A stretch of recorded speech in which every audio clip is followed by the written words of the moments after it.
característica, né? Exato. E outro ponto é isso que o Fábio fala aqui, né? Acredito que o Luciano deveria ser reserva, que tem um passe ruim, sem velocidade. Viram como o São Paulo fica melhor sem ele? Mas aí é o que eu te pergunto, Rê, também, que é esse ponto. O Luciano, ele é aquele cara que lá na frente ele faz gol. Ele é letal, ele sabe fazer Decisivo. gol. Ele é decisivo. Muito. E Como é que chuta você de tira? fora da área também. Ajuda Que e é uma coisa que a gente atrapalha, não né? chuta. Ele É amor ajuda e ódio. atrapalha, pô. Amor e ódio. Não é possível. O ódio é quando ele vai pro meio, né? Aí que, pô, ninguém quer. Mas aí como é que você tira o cara que é o artilheiro do time no ano? Essa questão a gente vai ficar com ela pra sempre, porque Eterno. ao mesmo tempo que você acha que ele tem que jogar, muitas vezes ele não rende e não marca, e aí ele é questionado, e aí fica nessa.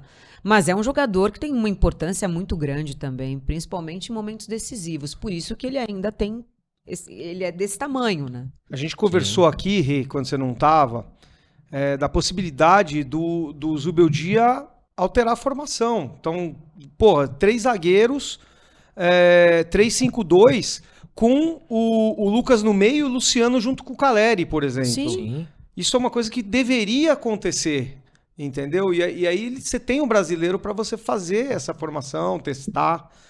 Agora vai estar muito em cima, mas eu gostaria de ver o São Paulo com 3 zagueiros. A nossa zaga é boa, então o Sabino tá me... tá Calando a boca, né? Tá calando a boca da galera. Manda Acho ele que aquecer agora. seria Ele é legal. brabo. Não, e ele é brabo, né? Seria legal uma Parece zaga um com o pouco Sabino, Rudiger. o Arboleda e o Alan Franco. Né? O Rudiger, não parece? Tá jogando que nem o Rudiger, mano. Fala pros caras, Aí fica com vocês aí, mas pô, aí você põe dois volantes que poderiam ser o Luiz Gustavo e o Bobadilho, o Luiz Gustavo e o Marcos Antônio.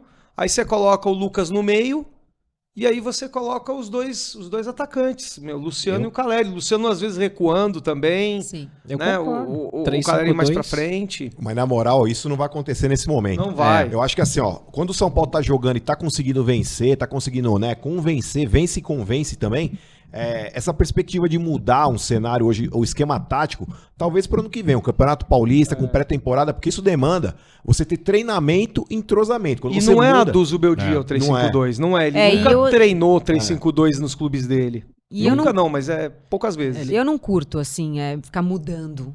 Eu gosto de saber o time titular, o rodízio às vezes necessário, mas assim, eu não curto. Mas de acordo com o adversário, por exemplo, tem adversário, sei lá, o Botafogo mesmo. Contra o São Paulo no Morumbi, no Brasileiro, o primeiro tempo foi horrível, porque o São Paulo perdeu o meio de campo totalmente, o Botafogo deitou. E a gente escapou de uma derrota. No segundo tempo, quando ajusta o meio de campo, recua o Lucas, foi outro jogo, o São Paulo amassou o Botafogo, né? O Botafogo com alguns desfalques, a gente também. Mas assim, não é aquela coisa de ter que se adaptar conforme um pouco o adversário. Você mantém uma metodologia, uma ideia de jogo, Sim. uma formação. Mas adaptar. Porque contra o Palmeiras, por exemplo, ele meteu um 3-4-3 lá. Então. Né? E o 3-5-2 ou o 3-4-3, ele libera um pouco mais os laterais, entendeu? O Wellington fica com menos função de marcar. Eu gosto, mas eu concordo com o Marcão. Vai ser difícil dele implementar agora. Então nós vamos com o que a gente tem aí. Bem ou mal, o Luciano vai jogar alguns jogos, os outros jogos não vai jogar. E é assim que o São Paulo vai até o final. E ele tem muito mais jogado do que não jogado. Sim. E a gente até tem o superchat aqui cornetando o Luciano e a gente.